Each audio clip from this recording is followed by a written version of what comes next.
বা দিশা বাদ ফজর দুরূদ শরীফ পাঠ করতে প্রতিদিন, জিকিরটা প্রতিদিন করতে হবে। একদিন করে আর 3 দিন না করে চাইতে হবে না, প্রতিদিন করতে হবে। হাদিস হচ্ছে আহাব্বুল আমাল ইলাল্লাহি আদওয়ামু ইন কাল্লা। আল্লাহ পাকের কাছে ওই আমলটা বেশি প্রিয় যেটা প্রতিদিন করা হয়, সবসময় করা হয়, যদিও অল্প হোক। তো সবকগুলি বা দিশা বাদ ফজর দুরূদ শরীফ প্রতিদিন পাঠ করতেই হবে। আর যেটা সবক 5 আনফাস জারি হওয়া পর্যন্ত 5 আনফাসটা করতে হবে, এটা জারি করার জন্য। এটাতে 1 ঘন্টা তো নির্দিষ্ট আছে, এরপরে অন্য সময় করতে হবে। এটা জারি হয়ে গেলে পরবর্তী সবকগুলি প্রতিদিন করতে হবে। এর প্রতিদিন না করলে এটা জারি হবে না, আর জারি হলে জারি থাকবে না। প্রতিদিন করতে হবে কম বেশি, তাহলে জারি থাকবে। এখন মানুষ তো বায়াত হওয়ার যে মূল বিষয়টা, মূল উদ্দেশ্য কি? মূল উদ্দেশ্য হলো আল্লাহ হওয়া। আল্লাহ হইতে হলে আল্লাহ ওনার সাথে একটা নিজবোধ করতে হবে। ওই নিজবোধ করতে হলে জিকিরটা করতে হবে। জিকিরের মাধ্যমে আল্লাহর সাথে নিজবোধ হয়। যেন বলা হয় আল্লাহ আল্লাহ গফতে আল্লাহ মি সাওয়াত ইসুকন কায় বাউরে মরদুম সাওয়াত। একটা লোক আল্লাহ আল্লাহ করতে করতে অলি আল্লাহ হয়ে যায়। এটা কিন্তু মানুষকে ভাষা দিয়ে বোঝানো যাবে না। যে জিকির করতে করতে সে একটা নিজবোধ হাসিল হবে, সে অলি আল্লাহ হবে। সুবহানাল্লাহ সাল্লাল্লাহু আলাইহি। এই জন্য জিকিরটা ঠিক মতো করতে হবে, এখানে কোনো গাফলতি করা যাবে না। এখন তো মানুষ বায়াত গ্রহণ করে সবক নিয়ে জিকির ফিকির করে না।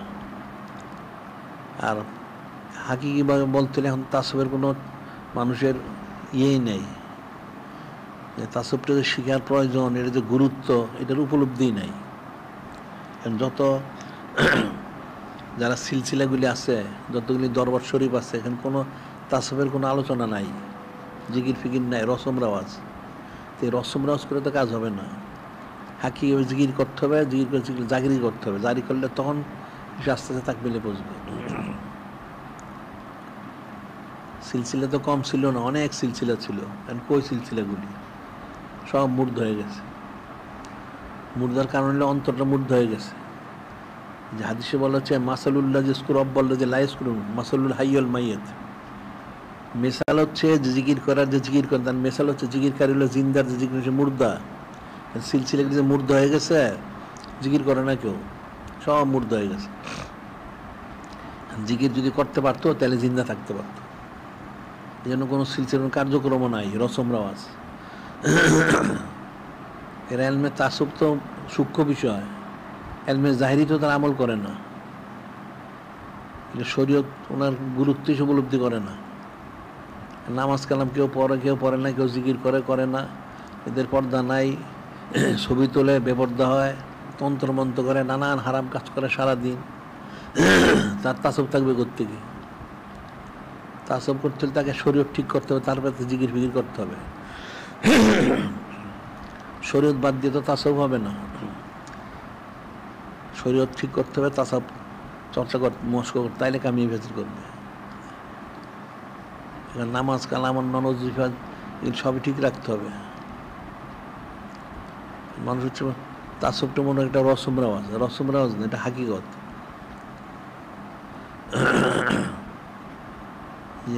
ইমাম মালিক বলছেন মান তাফাক্কা ফাকাত তাফাসসাক। যে ফেকা শিখলো তাসব শিখলো সে একটা ফাসেক, নাফরমান। কারণ তার তো ইখলাস নেই, তার কোনো কবুল হবে না। ওমান তাসাফ তাফাক ফাকাত তাজান্দাক। আর যারা ওই যে ফকিরগুলিকে মারেফত করে শরীয়তকে গুরুত্ব দেয় না, এগুলি জিন্দি কাফের, নাউজুবিল্লাহ। অমান জামা বাইন ফাকাত তাহাক্কাক। এই দুইটা জমা করলো ছিল মুহাক্কিক, ওলি আল্লাহ। এখন শরীয়তের যে হুকুম সবগুলি পালন করতে হবে, আর জিকির ফিকিরগুলি করতে হবে। এখন মানুষ কোনোটাই করে না ঠিক মতো। জিকির আজকার তো করেই না, রসম রেওয়াজ। শরীয়ত ঠিক মতো পালন করে না। শরীরের হুকুম হাকামগুলি সেগুলি কোনো গুরুত্ব দেয় না, নাউজুবিল্লাহ।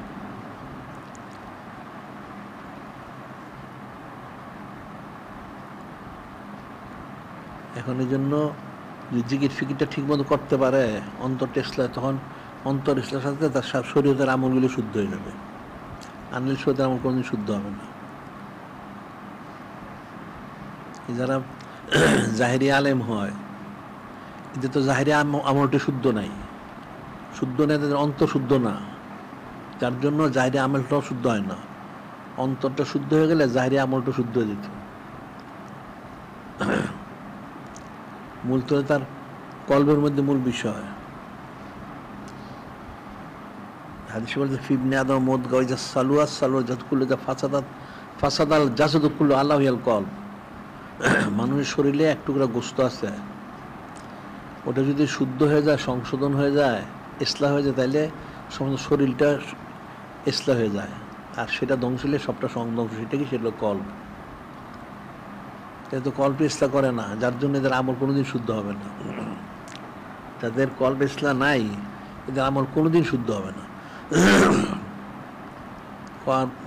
ইসলাহ করতে, অথবা ইসলাহ করার জন্য কোশিশে মশগুল থাকতে হবে, দুইটার একটা, তাইলে যদি তার আমল শুদ্ধ হয়।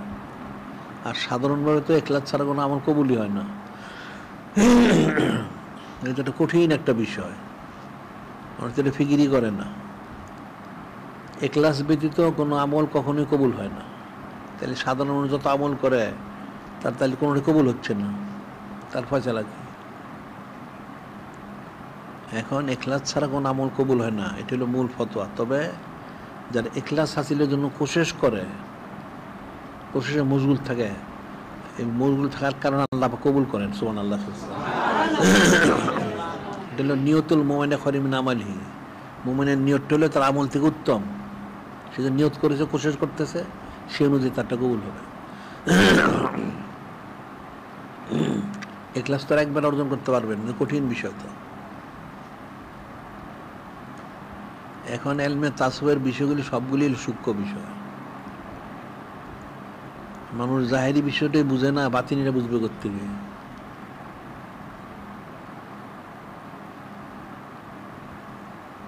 আর মানুষ আবার পড়াশোনাও করেন না। ইলমে তাসাউফের যে কিতাবাদিগুলি আছে, এগুলো পড়াশোনা দরকার। আর পড়াশোনা করলে সব তো সে বুঝবেও না, পড়লে কি হবে? সে তো বুঝবে না, কঠিন বিষয়।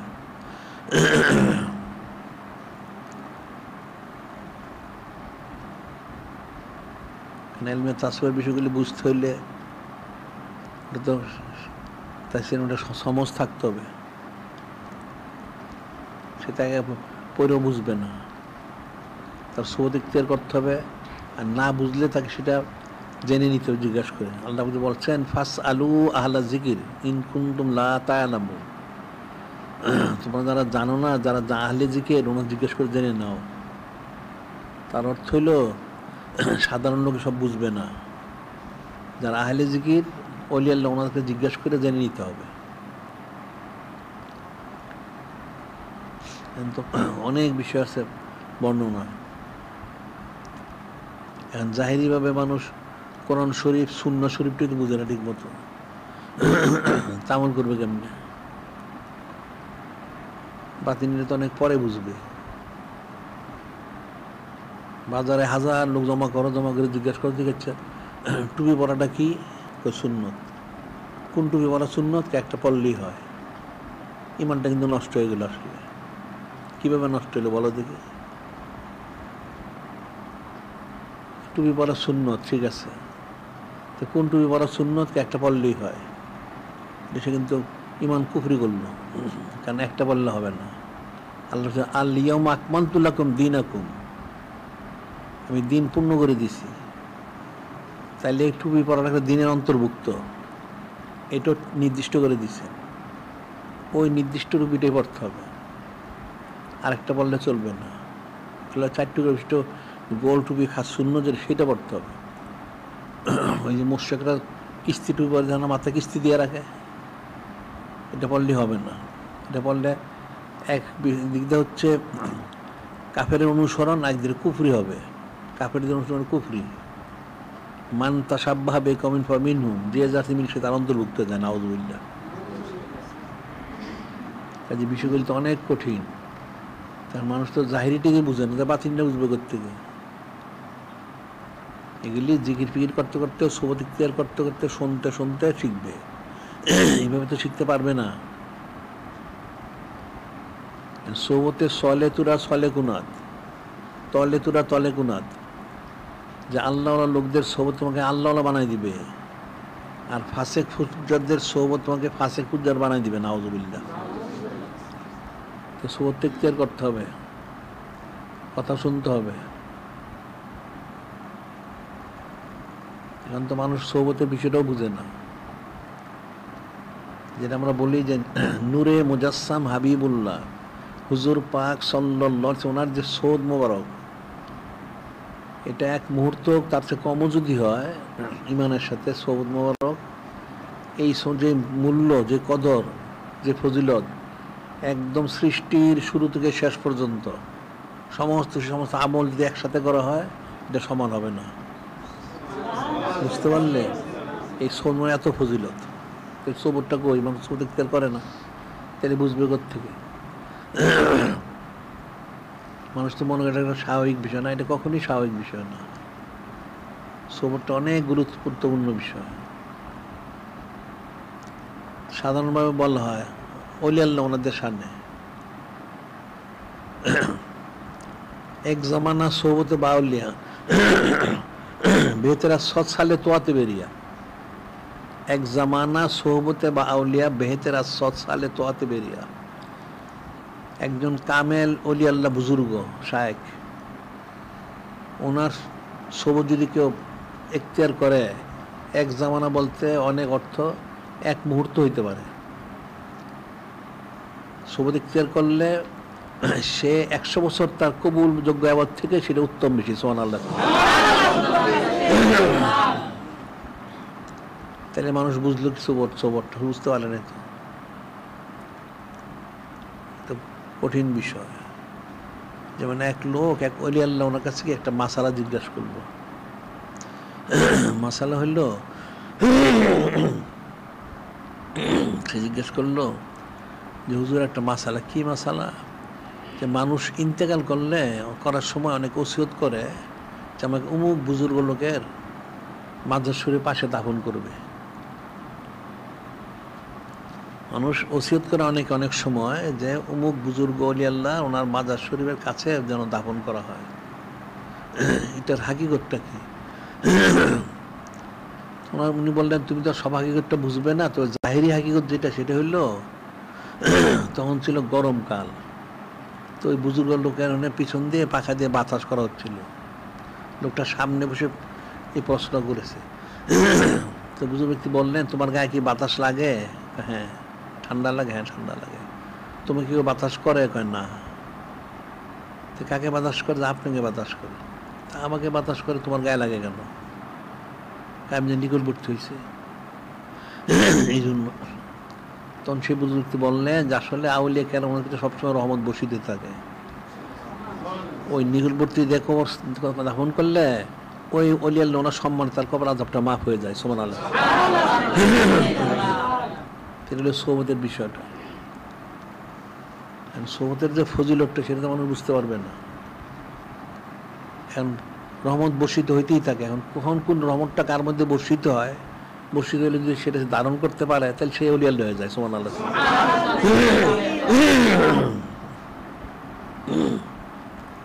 এই বিষয় তো কঠিন বিষয়গুলি, তাছাড়াও মানুষ বুঝবে কোত্থেকে? মানুষ তাছাড়া বুঝবে না, অনেক কঠিন। মনে করলে সবক নিলাম, জিকির ফিকির করলাম, আসলে আসলাম, না আসলে না আসলাম, নাউজুবিল্লাহ, ওটা জীবনে কিছু হাসিল করতে পারবে না। এত সহজে হাসিল হয় না। এটা অনেক সোবত ইখতিয়ার করা দরকার। এখন হযরত সাহাবাই কিরাম রাদিয়াল্লাহু তাআলা আনহুম, ওনারা এক সোবত মোবারকে হাসিল করছেন, ঠিকই আছে। তারপরেও সাহাবাই কিরাম রাদিয়াল্লাহু তাআলা, যিনি যত বেশি সোবত ইখতিয়ার করছেন, তিনি তত বেশি মর্যাদা মোবারক লাভ করছেন। সুবহানাল্লাহ। বিষয়টা তো ফিকিরের বিষয়। এই যে আফজাল উন্নাস বাদ আল আম্বিয়া সিদ্দিক আকবর আলাইহিস সালাম, উনি সবচেয়ে বেশি সোবত ইখতিয়ার করেছেন। এই জন্য আফজাল উন্নাস বলা হয় ওনাকে। সমস্ত নবী রাসূলের পরে শ্রেষ্ঠ উনি ব্যক্তিত্ব। হযরত জিবরিল আলাইহিস সালাম উনি একদিন এসে বললেন, ইয়া রাসূলুল্লাহ, হাবিব আল্লাহ সাল্লাল্লাহু আলাইহি ওয়াসাল্লাম, আপনি যে রহমতুল লিল আলামিন, এই বিষয়টা আমি খুব ভালো করে ওনার উপলব্ধি হয়েছে। কিভাবে? যে আমি যখন আমাকে সৃষ্টি করা হইলো, আমাকে জানানো হলো যে আপনি সমস্ত কিছুর মূল। তখন আমি একাধারা দাঁড়িয়ে 10,000 বৎসর আপনার আমি সলাৎ পাঠ করছি।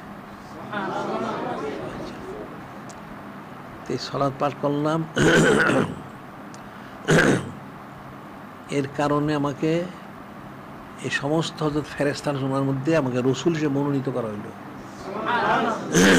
আবার ফজিলত দেওয়া হইল এখন পরবর্তীতে, আমাকে জিবরিল আমিন বলা হয়,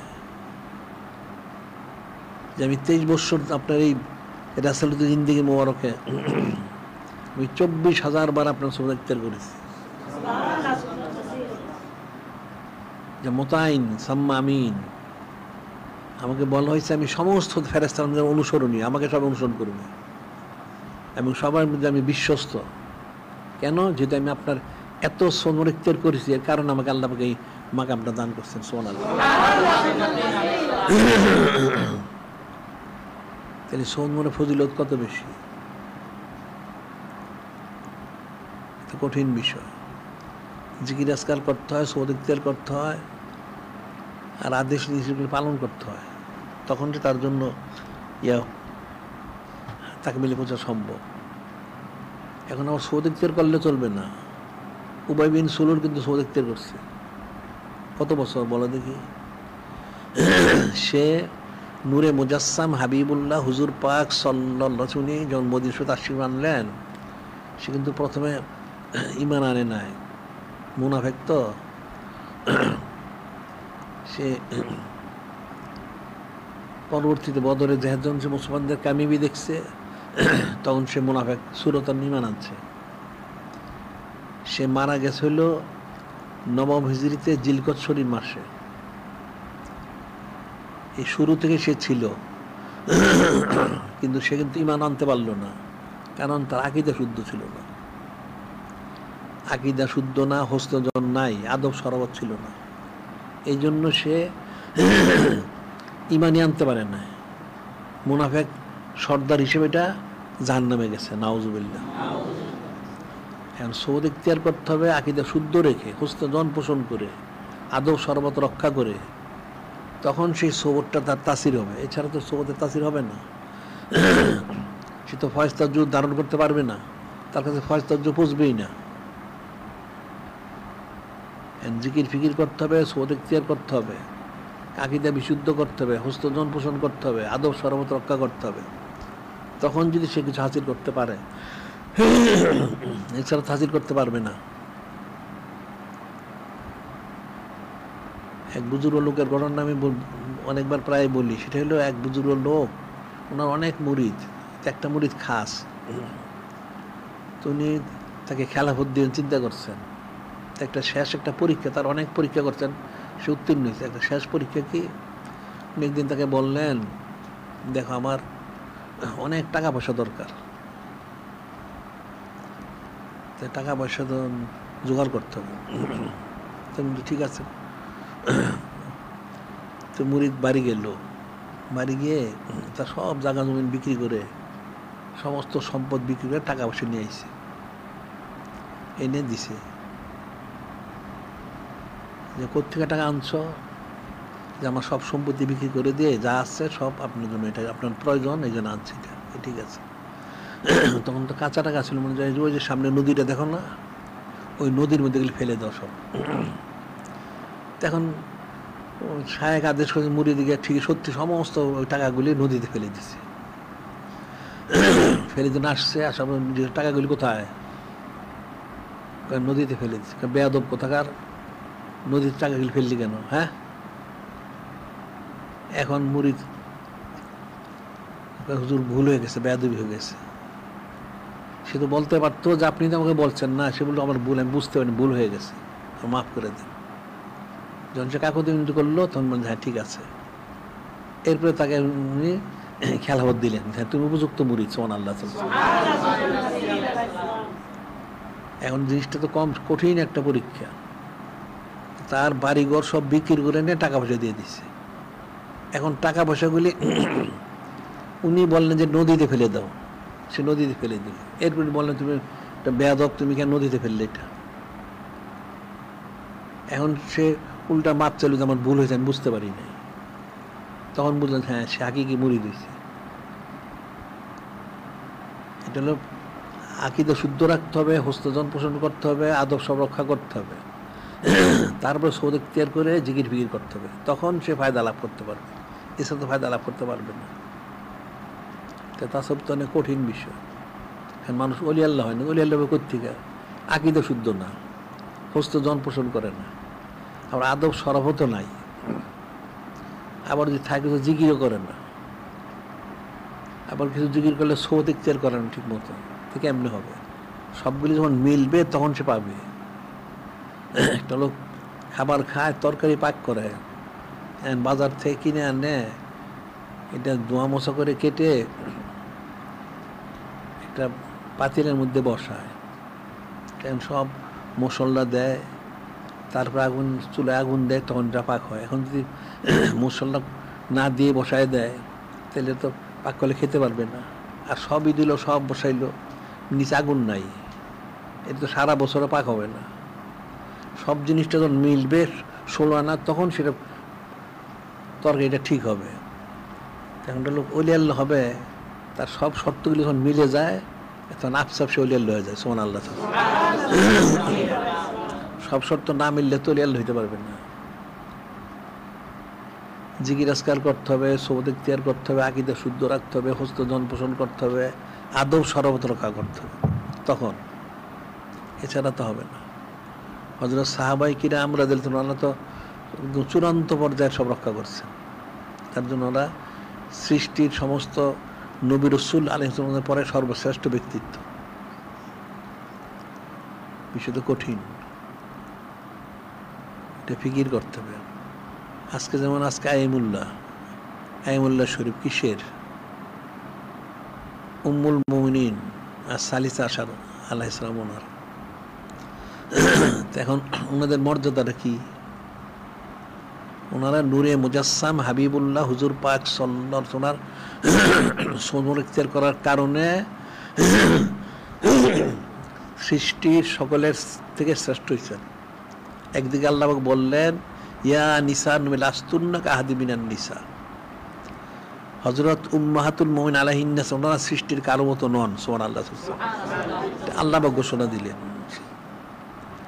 ইয়া নিসান নবী বলা হয়েছে, অর্থাৎ নূরে মুজাসসাম হাবিবুল্লাহ হুজুর পাক সাল্লাল্লাহু আলাইহি ওয়াসাল্লাম তাদের নিসবত, ওনারা যারা প্রাপ্ত, ওনাদের কথা বলা হচ্ছে, ওনার সৃষ্টি কার মতো না। আবার বললেন আন-নবিয়্যু আওলা বিল মুমিনিনা মিন আনফুসিহিম আজওয়াজুহুম উম্মাহাতুহুম। এটার অর্থ মানুষ সঠিক জানে না। মূল অর্থ হচ্ছে আল্লাহ পাক বলতেছেন যে নূরে মুজাসসাম হাবিবুল্লাহ হুজুর পাক সাল্লাল্লাহু আলাইহি ওয়াসাল্লাম এবং হযরত উম্মাহাতুল মুমিনিন আলাইহিন্নাস সালাম, ওনারা মুমিনদের কাছে তার জান থেকে বেশি প্রিয়।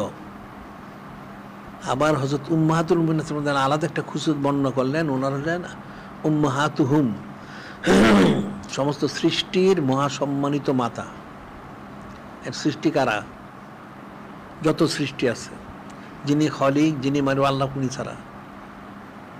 উম্মত তো সাধারণ আছেই, এমনকি নবী রাসূল আলাইহিস সালাম সহ যত ফেরেশতা সকলের জন্য ওনারা মহাসম্মানিত মাতা। সুবহানাল্লাহ। তাহলে কত ফজিলত ওনাদের। এই যে ফজিলতটা আসলো কোত্থেকে? একমাত্র নূরে মুজাসসাম হাবিবুল্লাহ হুজুর পাক সাল্লাল্লাহু আলাইহি ওয়াসাল্লাম নিসবত মরণ প্রাপ্ত হওয়ার কারণে। যদি ওনাদেরকে ওইভাবে সৃষ্টি করা হয়েছে, তারপরেও এই নিসবত মরণের কারণে, সৌদ মরণের কারণে এই ফজিলত ওনারা লাভ করছেন। এমন ফজিলত যেটা আর সৃষ্টির কেউ হাজির করতে পারবে না। তাহলে সৌদ মরণের ফজিলত কতটুকু, তো ফিকির করতে হবে। আবার আল্লাহ বলতেছেন যে আহলু পাক সাল্লাল্লাহু উনি সমস্ত কিছুর মূল কেন্দ্রবিন্দু হচ্ছেন নূরে মুজাসসাম হাবিবুল্লাহ হুজুর পাক উনি।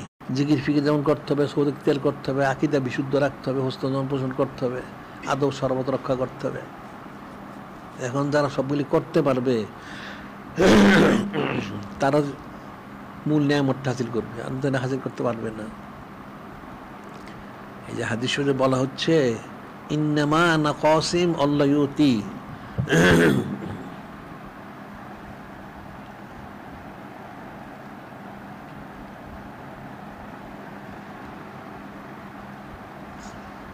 এটা নূরে মুজাসসাম হাবিবুল্লাহ হুজুর পাক সাল্লাল্লাহু আলাইহি ওয়াসাল্লাম, আল্লাহ পাক সমস্ত নেয়ামত অনেক হাদিমর করেছে।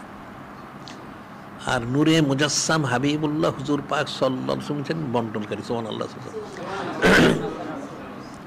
অর্থাৎ সমস্ত নেয়ামত যা কিছু আছে একমাত্র নূরে মুজাসসাম হাবিবুল্লাহ হুজুর পাক সাল্লাল্লাহু আলাইহি সাল্লাম ওনার মাধ্যম দিয়ে সে হাসিল করবে। উনি যাকে যেটা দান করবেন সে ঠিক ততটুকু হিসেবে, তার চেয়ে বেশি হাসিল করতে পারবে না। তো ওনার সাথে নিজুল ইসলাম করতে হবে, ওনার প্রতি আকীদা বিশুদ্ধ করতে হবে, হস্তজন পোষণ করতে হবে, আদব সর্বত রক্ষা করতে হবে। এটা সে করবে করতে, সে তো পারবে না। এটা করার জন্যই হযরত সাহাবায়ে কিরাম রাদিয়াল্লাহু তাআলা সরাসরি সৌদ ইখতিয়ার করে হাসিল করেছেন। এখন তো মানুষ এটা পারবে না।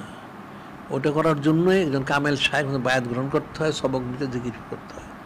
ওই কামেল শায়েখ ওনার মাধ্যম দিয়ে সে ওই নিজবতটা সে হাসিল করবে। যে তরিকার সাজারা শরীর সিলসিলাগুলি, ওই তরিকার সাজার শরীর অনুযায়ী নিজবতে পৌঁছে। সে জিকির আজকাল না করে, সৌদ ইখতিয়ার না করে, তার আকীদা শুদ্ধ না হয়, হুস্তজন না থাকে, আদব সরাবত না থাকে, সে কোনোদিন কিছু হাসিল করতে পারবে না। কঠিন বিষয়। ফিকির করতে হবে, ফিকির করলে বুঝতে সহজ। তখন তো ফিকির করে না। মানুষ মুরগের সবই বোধহয় স্বাভাবিক না, কোনোটাই স্বাভাবিক না। এই সব অস্বাভাবিক জিনিস। স্বাভাবিক হবে তখন যখন তার সব শুদ্ধ হতো, তখন স্বাভাবিক। এছাড়া আগে এটা সব অস্বাভাবিক। এখন তো সাধারণভাবে মানুষ বায়াত গ্রহণ করতে হবে, এটা ফরজ, এটি তো মানে না।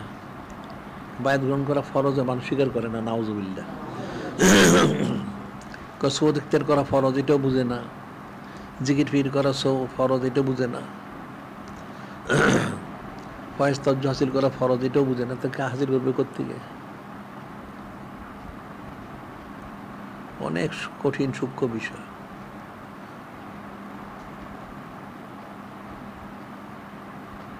হাজার হাজার কোটি কোটি আউলিয়া কেরাম অতিবাহিত হয়ে গেছে, অনেক বড় বড় আউলিয়া অতিবাহিত হয়েছে, কিন্তু ওনার থেকে কতজনে ফায়দা লাভ করলো?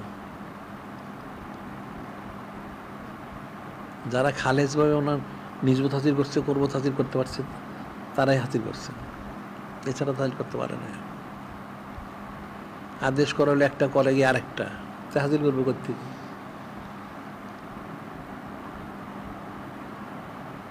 সূক্ষ্মাতি সূক্ষ্ম পুঙ্খানুপুঙ্খ পালন করতে হবে।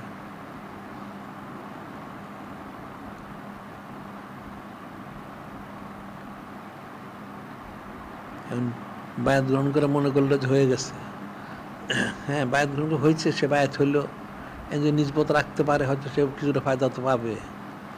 কিন্তু যদি আল্লাহ হইতে চায়, তাহলে তো শুধু বায়াত গ্রহণ করলে হবে না, বাকি কাজটা করতে হবে।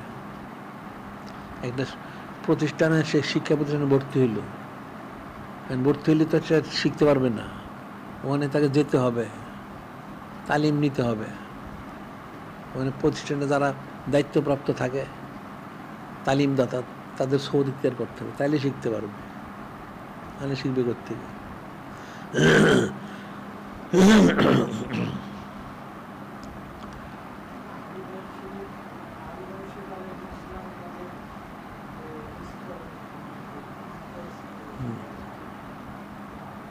হ্যাঁ,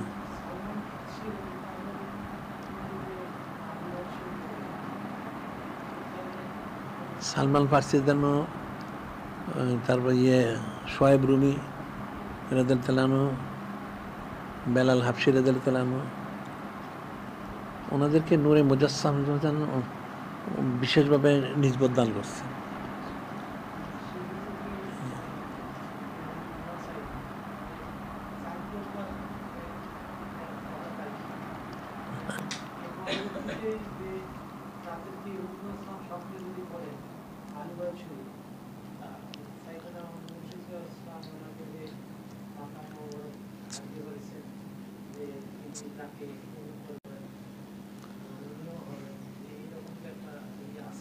হুম।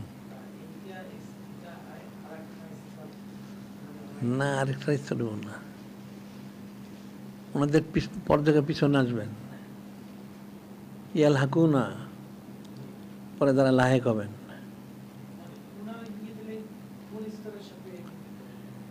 তৃতীয় স্তরের সাথে ওনার থাকবেন। হ্যাঁ,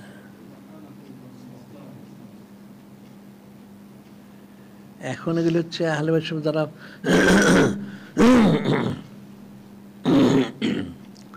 ওনাদের মর্যাদার পার্থক্য হবে, সবার তো এক সমান মর্যাদা না, মর্যাদার পার্থক্য হবে। তো আমভাবে তিনটাই, উপরে, মধ্যে, সে নিচে।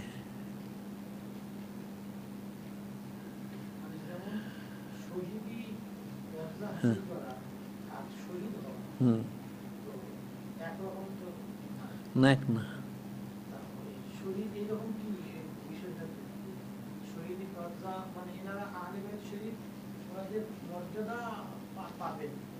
হ্যাঁ।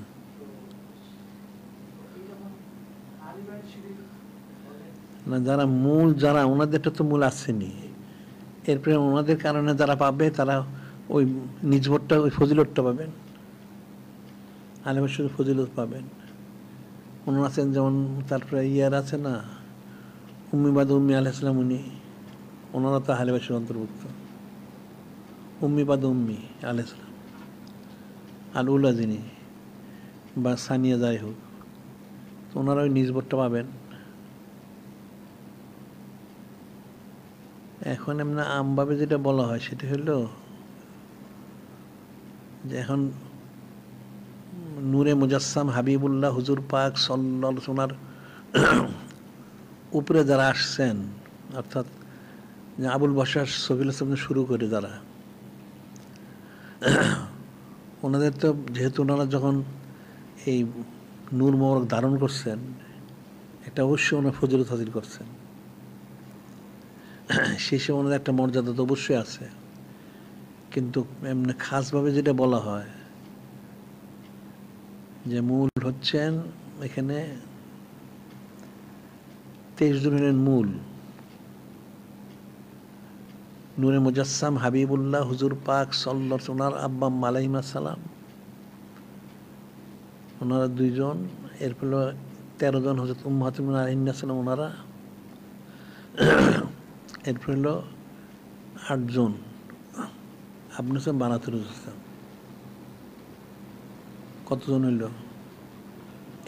এই 13 জনের মূল ইয়ের মধ্যে আছেন। এরপরে দ্বিতীয়ের মধ্যে আছেন যে এই বাকি 10 জনের, যারা 10 জন যারা ওই যেমন ইমাম, এই ইমাম সানি ও সালিস আলাইহিস সালাম বা অন্যান্য যে 10 জন, ওনারা হচ্ছেন এর পরবর্তী ইয়াতে আছেন। এটা হলো যেমন ইয়ের, এখন যারা আবনাউর রাসূল, ওনার থেকে তো কোনো সিলসিলা জারি নাই। যারা বানাতুর রাসূল ইসলাম, ওনার মধ্যে হযরত নুরুস সালিস আছে, ওনার থেকে কোনো সিলসিলা নাই। নুরুল উল্লাহ আল ইসলাম, ওনার থেকে সিলসিলা ছিল, ওটা বন্ধ, শেষ হয়ে গেছে, আর নাই। ওনার যে 3 জন আওলাদ,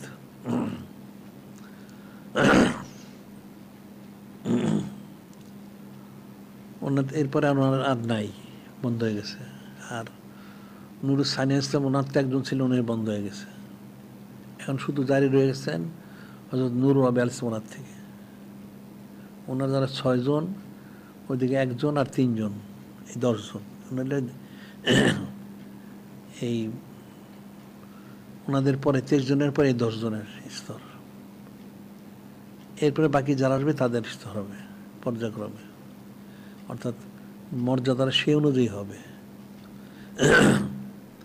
এখন আলে বাইতে রাসূল বলা হয়, হযরত যেমন সালমান ফারসি হোক, শোয়েব রুমি, এরা ওনারা যাই হোক বলা হোক, তা ওনারা ওইটার নিজবতটা হাসিল করবেন, ফজিলতটা লাভ করবেন। কিন্তু এইখানে 23 জন আর 10 জনের মধ্যে এখানে আর কারো ইয়া নাই, ওনারা আলাদা কথা তাদের। যাদের মাকামগুলি, এটা আলাদা মাকাম।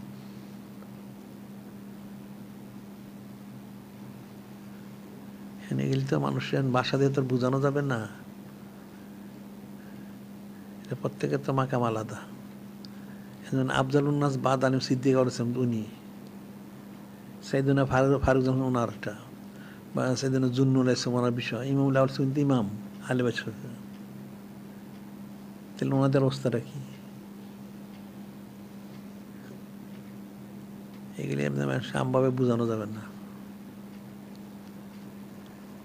এটা প্রত্যেকের আলাদা আলাদা একটা ইয়ে আছে, অবস্থান আছে। 12 ইমাম আছে, 12 ইমামের তো আলাদা একটা অবস্থান আছে।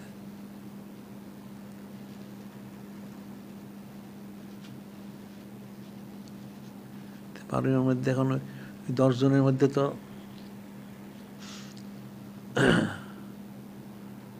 ওনারা 2 জন আছেন, মানে সরাসরি যারা নুরুল আলাইহিস ওনার আওলাদ যারা, এর মধ্যে 2 জন ইমাম আছেন তো, আর বাকিরা তো পরবর্তীতে।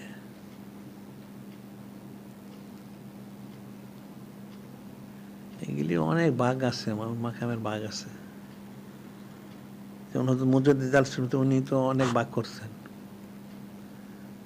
যে ইমামদের মাকাম, উনি ওনার বক্তব্য অনুযায়ী তার উপরে খোলাফা রাশিদিন ওনাদের মাকাম, এর উপরে হচ্ছে অন্যান্য আরো কত অনেক মাকাম, এটা ওনারটা ওনার ব্যাখ্যা করছেন।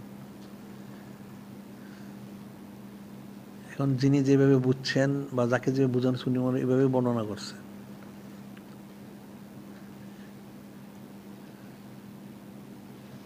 এটা তো অনেক কঠিন সূক্ষ্ম বিষয়। মানুষ মাকাম হাসিল করে, মাকাম, হ্যাঁ মাকামের তো কোনো শেষ নাই, কোটি কোটি মাকাম। আর তারপরে অনেক আউলিয়া কেরাম অনেকের অবস্থান বর্ণনা করছেন, আবার অনেকে করেন নাই, কারণ সবার কাছে তো সবটা প্রকাশ হয় নাই। যার কাছে যেটা প্রকাশ হয় সে সেটা বর্ণনা করেন। যেমন একটা উদাহরণ দিই, সেটা হলো এটা অনেক বড় একটা বাড়ি, যেমন একটা 1000 তালা বাড়ি, একটা 1000 তালা বাড়ি, ও 1000 মাইলের মধ্যে, এটা ব্যাপক। এর মধ্যে অনেক, এটাতে ওঠার জন্য অনেক সিঁড়ি আছে, এখানে অনেক কোটি কোটি কোটি লোক থাকে। এখন অনেক 1000 মাইল ব্যাপী জিনিসটা। এখন যারা যে লোকরা যেই সিঁড়িতে ওঠানামা করে তাদের সাথে তার পরিচয় হয় সাধারণত, বা আশেপাশে হয়তো পরিচয়, কিন্তু অনেক দূরে আর কোনো পরিচয় হয় না। উরুজ নজরুল যেটা হয়, উরুজ নজরুলটা এরকম, অনেক সময় উরুজ নজরুলের সময় যে যে রাস্তা দিয়ে উরুজ করেন, যার যার করা হয়, এটা আশেপাশে যারা ওনারা তাদের একটু দেখেন, কিন্তু অনেক দূরে যারা থাকে তাদের অনেক দেখেন না, এটা বোঝা যায় না। এটা একটা উদাহরণ যেমন দিলে বোঝা সহজ হইব। হযরত আব্দুল হক মুহাদ্দিস দেহলভী রহমাতুল্লাহ আলাইহি, উনি তো প্রতিদিন বাদ এশা নূরে মুজাসসাম হাবিবুল্লাহ হুজুর পাক সাল্লাল্লাহু আলাইহি ওনার সুন্নাত ইখতিয়ার করতেন প্রতিদিন। তো উনি প্রতিদিন সুন্নাত ইখতিয়ার করেন, এটা নূরে মুজাসসাম হাবিবুল্লাহ হুজুর পাক উনি ওনাকে সেই ইয়ে দিচ্ছেন, নিজবতটা দান করছেন। তো উনি যাওয়ার পর তিনি তো প্রথম ছিলেন এই দিল্লিতে, এরপরে জ্ঞানের মদিনা শরীফ, অনেক তালিম তালকিন নিলেন, গ্রহণ করলেন, দিলেন। তো নূরে মুজাসসাম হাবিবুল্লাহ হুজুর পাক সাল্লাল্লাহু বললেন, তাইলে একদিন বললেন যে আপনি তো এখানে আপনার হেদায়েতের কেন্দ্র না, আপনার হেদায়েত দিল্লি, আপনি দিল্লি চলে যান। তিনি বললেন, ইয়া রাসূল আল্লাহ, হাবিব আল্লাহ, আমি তো আপনার থেকে যুদ্ধ হইতে পারবো না, তাহলে আমি বাঁচবো না, মারা যাবো। না, অসুবিধা নাই, ওটা আপনার হেদায়েতের কেন্দ্র দিল্লি, ওখানে যান। আপনি প্রতিদিন এশার নামাজ পড়ে মোরাকাবে বসবেন, বসলে আপনি আমার এই রজসে পৌঁছে যাবেন। সুবহানাল্লাহ। আর একটা কথা বললেন, তবে আপনি ওখানে গেলে দিল্লির যারা আউলিয়া কেরাম তাদের প্রতি দৃষ্টি রাখবেন, মানে লক্ষ্য রাখবেন। আসলে এর উদ্দেশ্য ছিল হয়তো মুজাদ্দিদ আল-হোসেন ওনার কথাটা। তিনি আসলেন, সেখানে তো তালিম করলেন, অনেক বড় আলেম, অনেক বড় বুজুর্গ, সবাই খুব তাজিম তাকরিম। এদিকে তো হযরত মুজাদ্দিদ আল-হোসেন রহমতুল্লাহ আলাইহি ওনারও প্রকাশ হয়েছে। তো ওনার কিছু কথাবার্তা নিয়ে মুক্তব শরীফ নিয়ে খুব ফেতনা সৃষ্টি হয়েছে। তো ওনার বিরুদ্ধে অনেক আলেমরা ফতোয়া দিতেছে। তো ওই ফতোয়া তো তার দিয়ে টিকতে পারতেছে না। তো তারা মনে করল হযরত আব্দুল হক মুহাদ্দিস, উনি তো বড় পীর সাহেবের সিলসিলার খলিফা।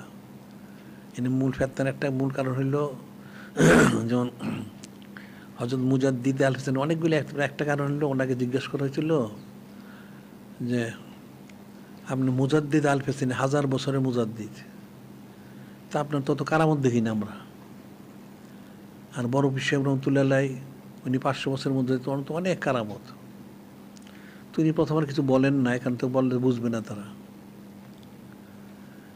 এরপর অনেক তারা খুব বাড়াবাড়ি করলো। উনি বললেন যে এখানে উরুজ নজুলের বিষয় আছে। তো উরুজ নজুলের কী বিষয় আছে, এটা তো বললে তোমরা বুঝবা না, না বলতে হবে। তিনি বললেন একজন উরুজ যদি পূর্ণ হয়, নুজুলের সময় যদি সে পূর্ণ নুজুল না হয়, কলবের মাকামে নাজির না নামে, রুহের মাকাম পর্যন্ত থেমে যায়, তখন তাদের প্রকাশ্য কারামতগুলি বেশি হয়। তো বড় পীর সাহেব রহমতুল্লাহ রুহের মাকামে অবস্থান করছেন, যার জন্য অনেক কারামত ওনার। যখন এই কথা বললেন তখন তো বাস আরও ফেতনার সৃষ্টি হইল। তাইলে কি আপনি বলতে চান যে বড় পীর সাহেব নাকেস কামেল না? তুমি আমি তো আগেই বলছি, ওরা বুঝবো না এগুলি। অনেক ফেতনা। ওনারা কাফের ফতোয়া দিল যে উনি কাফের হয়ে গেছেন। কাফের ফতোয়া দিল, ঠিক আছে, কিন্তু কাফের ফতোয়া দিয়ে টিকতে পারেন নাই। তো যখন আব্দুল হক মুহাদ্দিস ওনার উনি আসলেন, তো ওনার বললো, তো উনিও খুব উত্তেজিত হইলেন, হ্যাঁ ঠিকই তো, উনি বড় পীর সাহেবের কাফের ফতোয়া দিলেন, তো ঠিক না তো, উনি কাফের, মানে বড় পীর সাহেব নাকেশ বলছেন উনি কাফের হয়ে গেছেন। উনি একটা কিতাব লেখলেন ওনার বিরুদ্ধে যে হযরত মুজাদ্দিদ আছেন উনি একটা কাফের, নাউজুবিল্লাহ। তখনও এটা প্রকাশ করা হয় নাই, উনি কিন্তু লিখতেছেন কিতাবটা। এদিকে প্রতিদিন নূরে মুজাসসাম হাবিবুল্লাহ হুজুর পাক সাল্লাল্লাহু আলাইহি ওয়াসাল্লাম ইফতার করেন। তো একদিন উনি বললেন, আসলে হেদায়েত নসিবে থাকলে যেটা হয়, ইয়া রাসূল আল্লাহ, হাবিব আল্লাহ, আমি তার আপনার বেশি নৈকট্য হাজির করতে চাই, মহব্বত চাই, মারিফত চাই।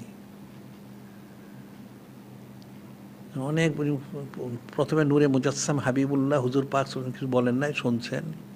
যখন বারবার আরজু করলেন, তখন তাহলে আপনি এক কাজ করেন, যদি আরো বেশি চান, আপনি তো সাহাবী না, আমার থেকে সরাসরি পাবেন না আপনি। তাহলে এই জামানার যিনি মূল, ওনার কাছে যান আপনি। যে কে? এটা হলো ওই সিরেন শরীফে শায়েখ আহমদ মুজাদ্দিদ আল-হোসানি। ওনার কাছে বায়াত গ্রহণ করে সৌদ ইখতিয়ার করেন, তাইলে আপনি আরো বেশি মহব্বত হাজির করবেন। যখন এটা নূরে মুজাসসাম হাবিবুল্লাহ হুজুর পাক বললেন, উনি চুপ হয়ে গেলেন, কারণ ওনার ফতোয়া সম্পূর্ণ হয়ে গেছে, উনি কাফের, শুধু প্রকাশ করা হয় নাই। অথচ উনি প্রতিদিন ওখানে যান, তো উনি তো মুজাদ্দিদ দেখেন নাই। উনি তাড়াতাড়ি বাড়িতে এসে সকালবেলা ঘুম ইয়ে করে সমস্ত ওইটা টুকরা টুকরা ছিঁড়ে পুরো ফেললেন। পুরো ফেলে রওনা হইলেন সিরেন শরীফে। গেলেন, ওর কাছে বায়াত হইলেন, তবা করলেন, সবক নিলেন, জিকির উনি আরো তরক্কি লাভ করলেন। এই যে বিষয়টা, তুমি তো অনেক বড় ওলি আল্লাহ। প্রতিদিন নূরে মুজাসসাম হাবিবুল্লাহ হুজুর পাক সাল্লাল্লাহু আলাইহি ওয়াসাল্লাম সুন্নাত ইখতিয়ার করেন। কয়জন ওলি আল্লাহ সেরকম?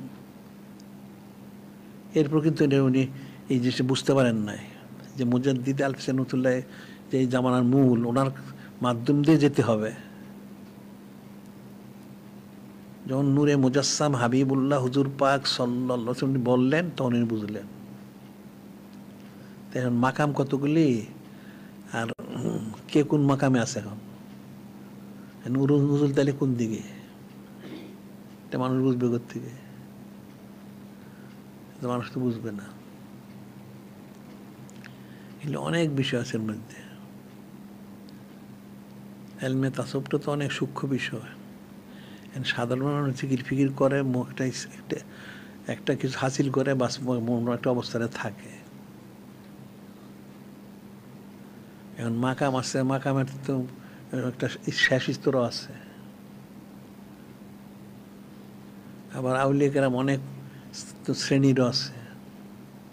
দুনিয়ায় অনেক শ্রেণীর মানুষ আছে না, অনেকে তো অনেক দায়িত্বপ্রাপ্ত থাকে, অনেকে রাজা বাদশাহ হয়, মন্ত্রী মিনিস্টার হয়, অনেক অনেক কিছু হয়, আবার অনেকের বাইরেও থাকে। কত রকম আছে। আউলিয়া কেরাম মনের মধ্যে এরকম অনেক আছে, একজনের একে খাল। তার দুনিয়ার একটা ঘটনা বলা হয়, হাজী আবদুল্লাহ মহজুর মক্কি রহমতুল্লাহ রায়, ওনার খাদেম ওনার কাপড় চোপড় ধুয়ে দেয়। উনি খাদেম বললেন যে আমার ওই কোর্তাটা তুমি আজকে ধুয়ে দাও। খাদেম বলল কেন, এটা কালকে ধুয়ে দিচ্ছে, এটা কালকে তো ধুয়ে দিলাম আপনি, এটা না, এটা ধুয়ে দাগ আছে। তো সেক্ষেত্রে ঠিকই তো এর কাপড় দাগ লাগানো আছে, ময়লা। তো সে বললো যে আমি তো গতকাল না ধুয়ে দিলাম এটা, আজকে লাগলো, তো আপনি পড়লেন কবে? তো উনি পরে প্রথম বলেন না, পরে বললেন আসলে যে গত পড়ছিলেন, তবে রাত্রে অমুক সমুদ্রে একটা জাহাজ ডুবতেছিল, উনি কাঁধ দিয়ে ধাক্কা দিয়ে ওটা তুলে দিছেন, ওই জাহাজের ময়লাগুলি এখানে লাগছে, ওই জন্য কারণ জামাটা ময়লা হয়ে গেছে। আচ্ছা ঠিক আছে। তো এই যে একটা কথা, এটা হলো এক শ্রেণীর ওলি আল্লাহ, এটা ওনাকে যে কাঁধ দিয়ে ধাক্কা দিয়ে তুলতে হয়েছে। আরেক শ্রেণীর হয়তো অনেক শ্রেণী বিভেদ আছে, অনেকের যায় আর কাঁধ দিয়ে তুলতে হয় না, যাওয়া ছাড়াই এমনি তুলতে পারেন, এরকম অনেক শ্রেণী আছে।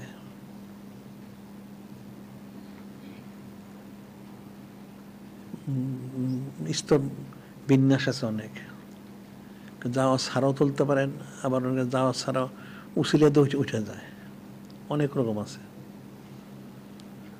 স্তর তো শেষ নাই আউলিয়া গ্রামের। এখন মানুষ কতটুকু বুঝে এটা, মানুষ তো সবগুলি বুঝবে না।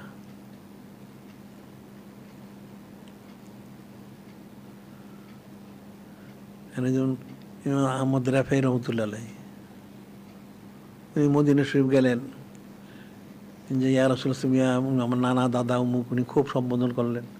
আমি দূরের থেকে সালাম দিচ্ছি, আমি সালাম পৌঁছে, এখন তো আমি আসছি সরাসরি, তাহলে এখন আপনি আমাকে মাহরুম করবেন, দয়া করে আমার একটু ইয়ে করেন। উনি তো মুসামর করলেন। কই মজলিসে ৯০,০০০ লোক ছিলেন নবী শরীফে, বড় হিসেবে উনিও ছিলেন, কিন্তু ওনার সাথে নূরে মুজাসসাম হলে সরাসরি মুসাফা করলেন। তেন এটা ওনার কোন মাকাম? কিন্তু কঠিন। ওই যে মোল্লা জামির রহমতুল্লাহ ঘটনা আছে, কিন্তু এক একজনের এক এক অবস্থা, মাকামের তো কোনো শেষ নাই। এখন হলো নিজবতের সাথে করবতের সম্পর্ক।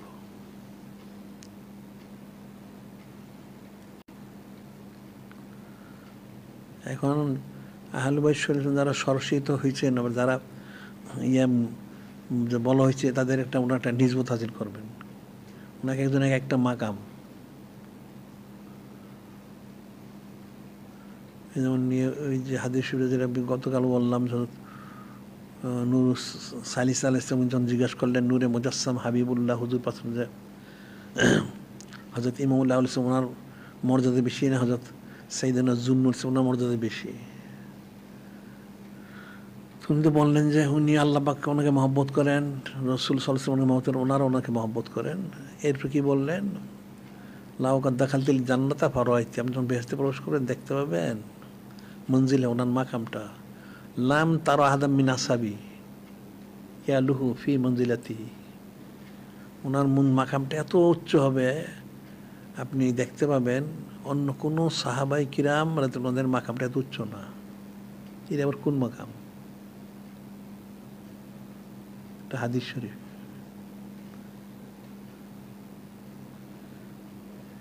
এটা কোন বাগাম? এটা কঠিন বিষয়। এখন মানুষ তো তাসাউফের সব জিনিস বুঝবে না সহজে।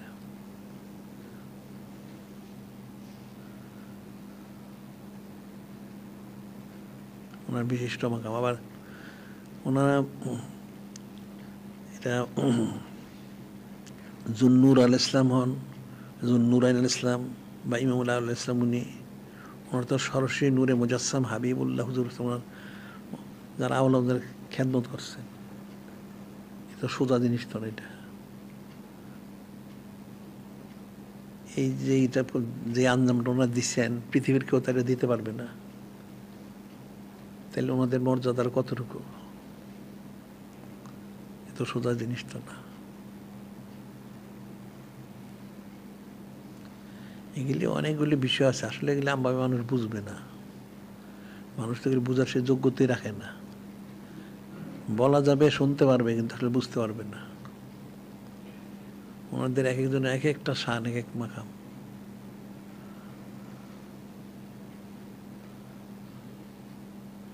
সাহাবাই কিরাম ওনার জন্য রদি আল্লাহ আনহু রদুয়ান, আল্লাহ বলে দিচ্ছেন, আমভাবে ওনাতে সন্তুষ্ট হয়ে গেছেন।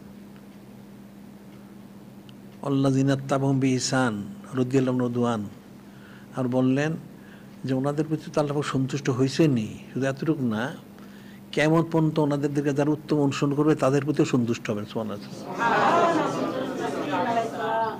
এটা তো হযরত মুজাদ্দিদ উনি বর্ণনা করছেন ওনার অবস্থানটা।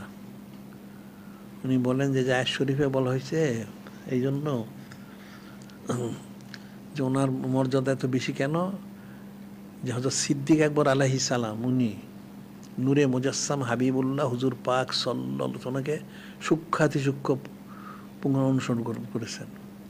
যে নূরে মুজাসসাম হাবিবুল্লাহ হুজুর পাক, উনি যেখানে ওনার নুরুদ দ্বারা কদমও রেখেছেন, উনি সেখানে ওনার মাথামও রেখেছেন।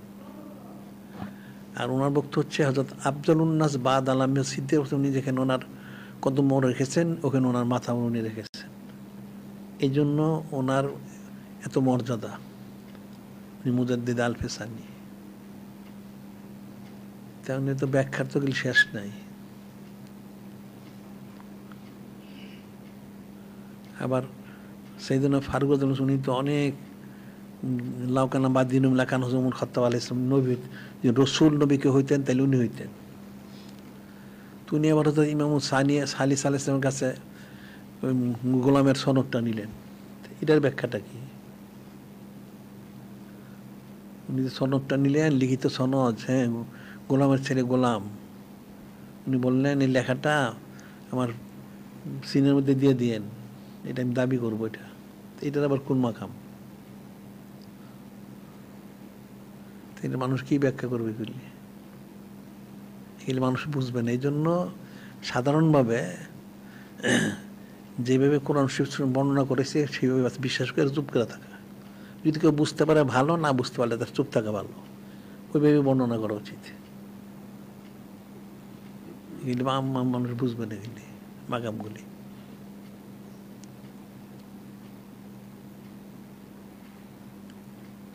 কঠিন বিষয় তো।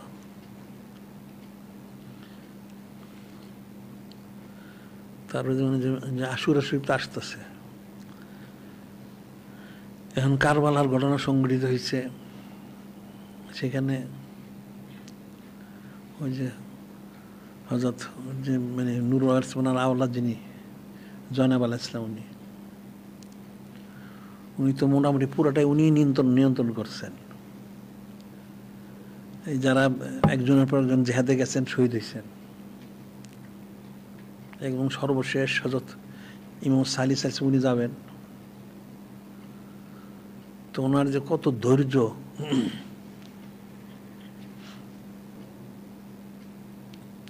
তো উনি ওনাকে নিয়ে গেলেন, ঘোড়াতে তুললেন, যে সবাইকে তো তুলে দেওয়া হয়েছে, তাহলে আপনাকে তুলবে কে? আমি তুলে দিই।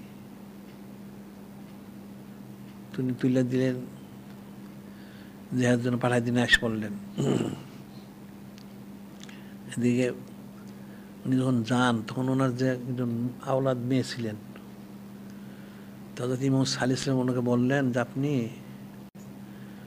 আমার এই মেয়ের প্রতি লক্ষ্য রাখেন। আচ্ছা ঠিক আছে।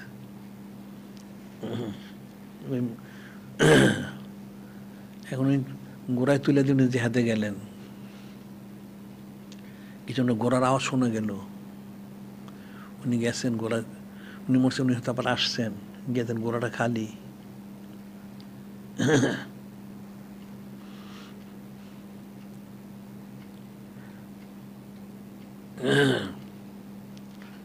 তো ঘোড়াটা খালি অর্থ হলো উনি নিশ্চয় সাজি সানমর প্রকাশ করছেন। গেছেন গিয়ে উনি কিন্তু ঠিকই ধৈর্য ধারণ করে রয়েছেন। কোথায়? ওই কাফেরা তো ওনার সের মোড়ক নিয়ে গেছে, সের মোড়ক সারা জিসিম মোড়ক রয়ে গেছে। উনি গেলেন, সাথে সাথে ওনার ইমাম সাল্লাল্লাহু আলাইহি ওয়াসাল্লামের যে মেয়ে যিনি, উনিও গেছেন পিছনে পিছনে। তো উনি তো ধৈর্য ধারণ করছেন, ওনার যে আওলাদ উনি তো আর ওই উনি তো বেহুশের মতো হয়ে গেছেন। উনি যে ওনাকে ইমাম সাল্লাল্লাহু আলাইহি ওয়াসাল্লামের জড়ায় ধরছেন, সমস্ত জিসিম তো রক্তাক্ত, কিন্তু এর মধ্যে উনি ধৈর্য ধারণ করে ওনাকে ছুটে নিয়ে আসলেন।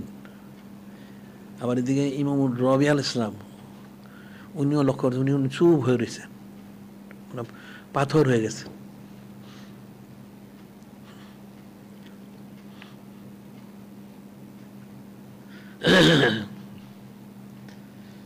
তো এই যে বিষয়গুলি এখন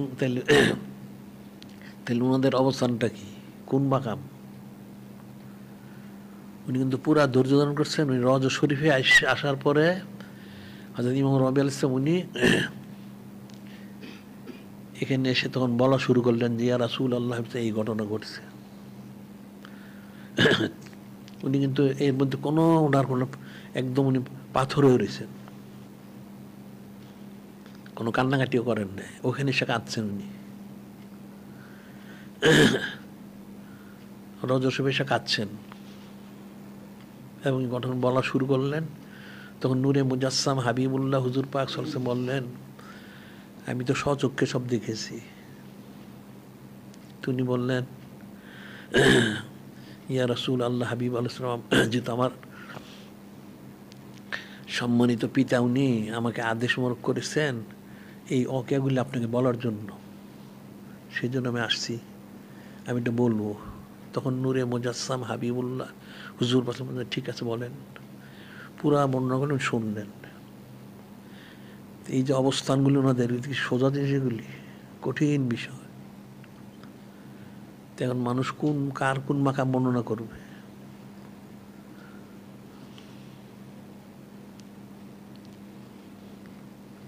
অনেক কঠিন বিষয়। এখন এলমে তাসাউফ হলো সূক্ষ্ম বিষয়, তার মাকামের তো অনেক মাকাম, তো শেষ নাই, কোটি কোটি মাকাম। এখন মানুষ সীমিত কিছু জানে, যেমন এটা হাদিস শরীফে দাস আছে 100 বছর একজন মুজাদ্দিদ হবেন, ঠিক আছে।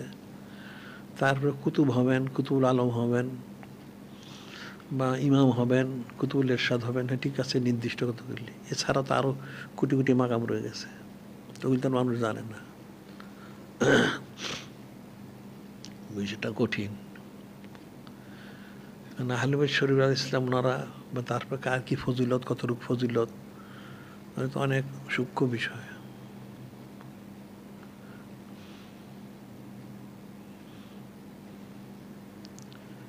তার এক এক আউলিয়া কেরামের এক একটা হাল দেখা যায়, যে হার গুলেরা রঙ্গ বৈদিকের রাস্তা, এক এক ফুলের এক একটা রঙ, এক একটা গ্রান। এটা তো মানুষ বুঝবে না এগুলি, মানুষ সাধারণ শরীয়তই বুঝে না, তাসা বুঝবে কোত্থেকে? এই যে একটা ইয়ের হাদিস শরীফ আছে না, ইমামুল্লাহ আলাইহিস সালাম হাদিস শরীফ, লাউকানা দিনু বেরোই লাকানা আসফালু খুফে আওলা বিল মাসে মিনাল আলা মিন আলাহু قد رأيت رسول الإسلام يمسح على ظهر خفيه লাউকানা দিনু বেরোই, দিন ইসলাম যদি আকলের দ্বারা বোঝা যেত, লাগান আসফালুল খুফে আওলা বিল মাসে মিন আলাহু, তাইলে মোজা মোছেওটা উপরে দানা করে তলাইদা করা উচিত ছিল। মোজা মোছা করতে পায়ের উপরে দিয়া। যদি আকলের দ্বারাই দিন শরীয়ত বোঝা যেত, তাইলে মোছা করতে তো পায়ের ময়লাটা তো পায়ের তলের আগে, মোছা তো করে উপরে দিয়া। এটা কি মানুষ বুঝবে কেমনে? এটাই তো বুঝে না। অনেক কঠিন বিষয়, সূক্ষ্ম বিষয়। কেন জাহেরটাই তো বুঝে না, বাদেন বুঝবো কোথেকে?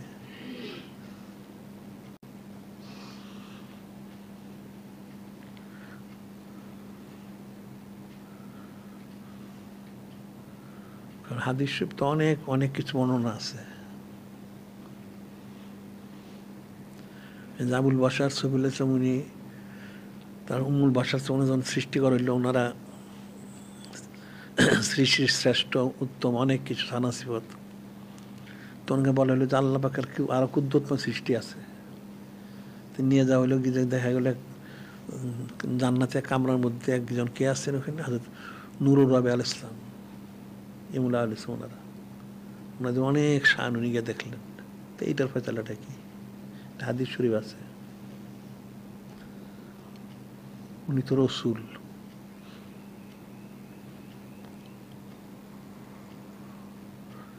আসলে মানুষ এগুলো তো মিলাইতে পারে না, এই জন্য খারিজি রাফিজি মুতাজিলেরা এলোমেলো ফতোয়া দেয়। এটা জীবনও কেউ বুঝবে না। এগুলি যদি বুঝানো হয় তাইলে বুঝবে, আর নাহলে কোনোদিন এটা বুঝবে না। কোনো হিসাব নিকাশ কেউ মিলাইতে পারবে না, তো অনেক রকম। এই মিলাবে কেমনে? হযরত মুজাদ্দিদ হাসান ফতোয়া দিলেন বড় বিশ্ব কারামত বেশি কেন? নুজুল যদি রুহের মাকাম পর্যন্ত হয় তাহলে কারামতটা বেশি হয়। আর যখন নুজুলটা পূর্ণ হয়ে যায় কলবের মাকাম পর্যন্ত, তখন প্রকাশ্য কারামত দেখা যায় না, কিন্তু অনেক হাকিকি কারামত থাকে। এরা মানুষ বুঝবে কোথেকে? এটা বোঝার বিষয় না।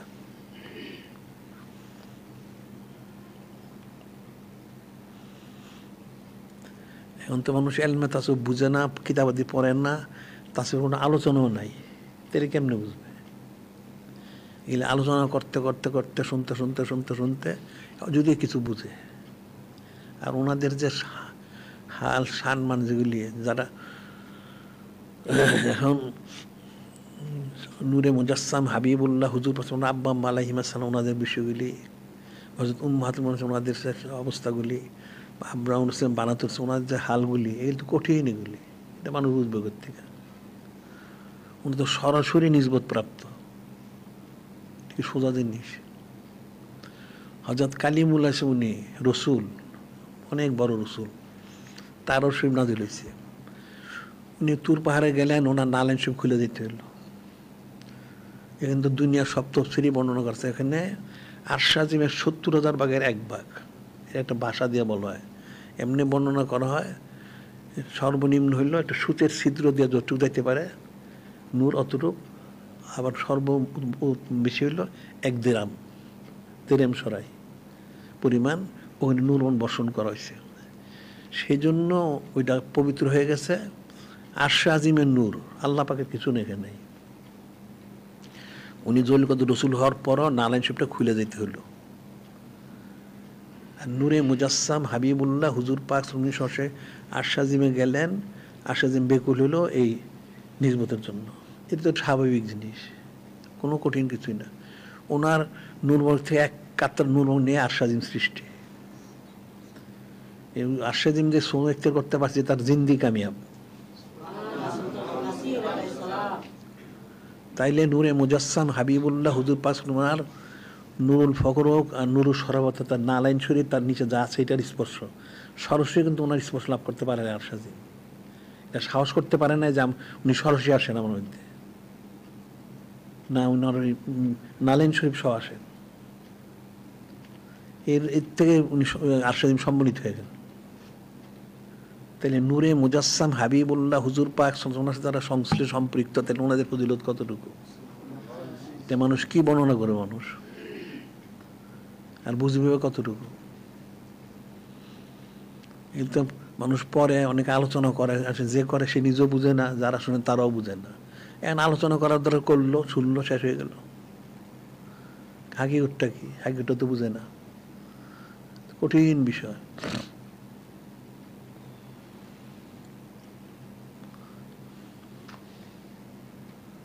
অনেক সূক্ষ্ম বিষয়গুলি। কারণ নিজবত করবো এই জন্য আমরা যে মূল তো হচ্ছে নূরে মুজাসসাম হাবিবুল্লাহ হুজুর পাক সাল্লাল্লাহু আলাইহি ওয়াসাল্লাম, উনি মূল। এখন ওনার সাথে যতটুকু নিজবত রাখা যাবে ততটুকুই তার জন্য ফজিলত, আর কোনো ফজিলত নাই। সারা আসমান জমিন যদি সে হাজি লোকেরা ফেলায়, আসলে কোনো ফজিলতই নাই। ফজিলত হচ্ছে নূরে মুজাসসাম হাবিবুল্লাহ হুজুর পাশে ওনার নিজবত করবো তোমার, ওনার সোবত মোর, এছাড়া কোনো ফজিলত নাই। এমনি জাহির একটা ফজিলত হইতে পারে, এই যেমন ওই যে বর্ণনা করেছে 9টা বিষয় যারা হযরত আহলে হাদিসের মহব্বত করে তাদের জন্য কতগুলি ফজিলত। ইমানের সাথে মারা যাবে, বেহেশতি হবে, আল্লাহ পাক জান্নাতের জন্য 2টা দরজা খুলে দিবেন, তারপর অনেক কিছু হবে, তাদের ওই কবরটা ফেরেশতাদের জিয়ারতগাহ হবে। আহলে হাদিসের মধ্যে মহব্বত করলে তাহলে মূল যারা তাদের কি অবস্থা, কি ওনাদের অবস্থা কি? এটা আহলে হাদিস মহব্বতকারীদের জন্য এত ফজিলত, সে যেই হোক।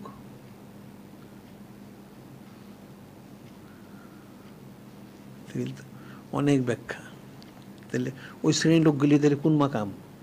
হ্যাঁ, এগুলি অনেক কিছু বললে মানুষ বুঝবেন, সব বলা যাবে না। বললে মানুষ কাফের ফতোয়া দিব।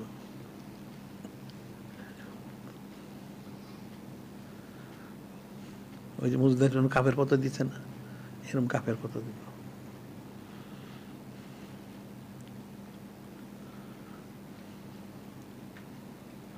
এখন জিকির ফিকির করা উচিত বেশি, সৌরিত্বের করা উচিত বেশি, আকীদা শুদ্ধ করা উচিত, হস্তের জন পোষণ করা উচিত, আদব রক্ষা করা উচিত। আজকে বন্ধু থাক।